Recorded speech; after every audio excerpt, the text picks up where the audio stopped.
Yo, what is good? I am perfect. What is good, yo?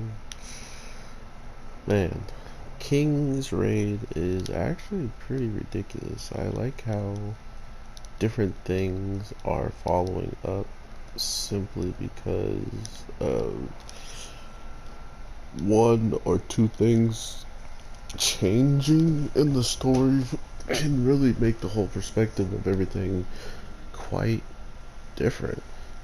Not only are we learning about a half breed dark elf, or at least um, we haven't fully heard who their parents were. Throughout this whole backstory, I was expecting to kind of hear how the relationship of Kyle and the sister happened, but we never got anything on that. And for what happened to the Dark Elves for something that she did when she's also supposedly half human kind of draws the narrative of why didn't humans also get punished, you know? It's like, you think because she looked more dark elf and because she is that looking way, it's only their fault? It's kind of crazy that a whole entire uh, race of people got completely attacked because one person wanted to actually do good.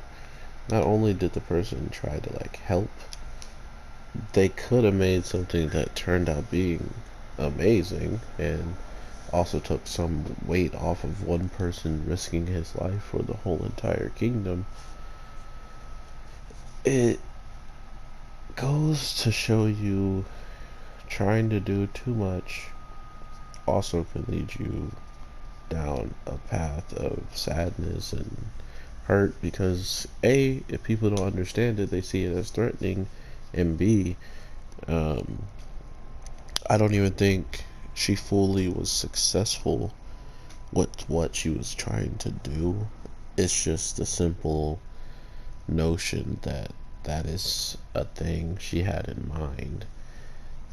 Not only got her out of there, or got her killed, or she did die, um, and then got all the Dark Elves persecuted, which is crazy to me.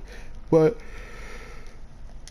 that being said, it's not that crazy because of how we've already seen the humans look at them, or at least treat them now that they've made it so they can't live in the town anymore, which also seems like it's something that was happening, that was in law before even the king of the sun was there, right? Like, it didn't seem like all the dark elves weren't living there when he wasn't king yet. Like, his father actually allowed dark elves to stay. He let dark elves to stay. And then because of one dark elf doing something and trying to help, no dark elves can stay, and a lot of them died from what we can understand when it comes from the mouth of a dark elf himself. And it probably makes more of a sense to imagine that all that bloodshed he's talking about comes from the very beginning of that end credit song of him and his sister just looking angry and by a fire that looks like a village burning down. So I won't be surprised if these guys are kind of driven to to a darker place if they start getting closer to their goal, because remembering something that hurts you so bad, remembering people that done every single thing in their power to pretty much take it away from you, to think that those are the same people that are gonna beg you to not do what you're gonna do, or to find it in your heart to, you know, spare them and maybe even take out those children over there. I don't care about them, just spare me. I'm the one you need to not hurt.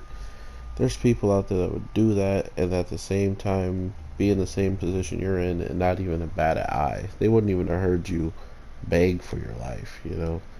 And these are the type of people I'm feeling did this to these dark elves, which if they already been kicked out of the kingdom, it would make them a way easier target for anybody who's just out and about to not only run into them, but to be able to attack them at a certain time, especially if they, like any race or any type of, human type beings in these shows. If you go into peace, you usually dull your skills, like you rust. You don't just stay as good as you were back in the war days. You lose a little bit of your step. So to think that they then lose that step from being in peace and they're sent out to defend against themselves, against monsters at all times, you throw in some humans that can just walk in and be like, hey, we want to help you guys, and betray them. It's going to be interesting to see how all of this breaks down, but that's what this show is really good at doing, making me curious of how things happen. And I feel like this is how a 12 episode or like a 13 episode show truly ends with its beginning.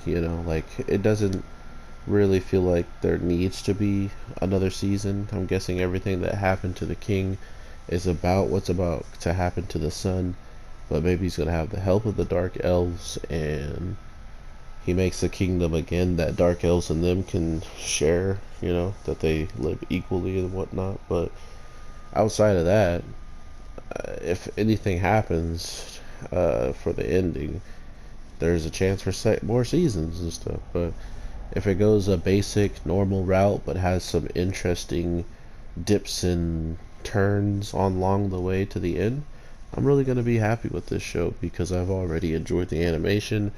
The backstory for the main character is kind of hand wavy, but it makes sense in the grand scheme of putting his wife to sleep uh, for as long as they did, to then wake her up and then she dies the same time she's woken up.